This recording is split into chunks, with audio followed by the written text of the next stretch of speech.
E aí, galera? Família, nunca sabia se criou era maluco, mano. Já está 12.000 assinantes. Para que põe nome de Pelé no Estádio Nacional, família. Cada parcel alguém para criar aquele coisa ali para fazer. Para diminuir o preço de comida na Cabo Verde. Para ter melhor saúde.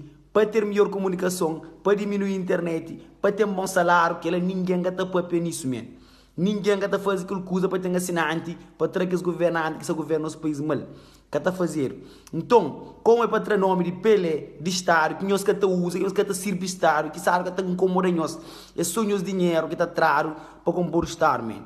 Nós se preocupar com o Estado, nós se preocupar com o bem-estar da nossa cabeça, da nossa família.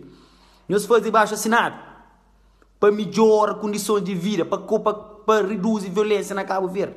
Que está fazendo baixo assinado para aquilo. Nós temos preocupar com o Estado, que só o povo perde, que só toma dinheiro de povo para construir que Estado, hospital mo lixo, tudo mo lixo, nada que está melhor naquele terra ali. Nós sabemos que um pouco baixo assinado, que é loucura, man.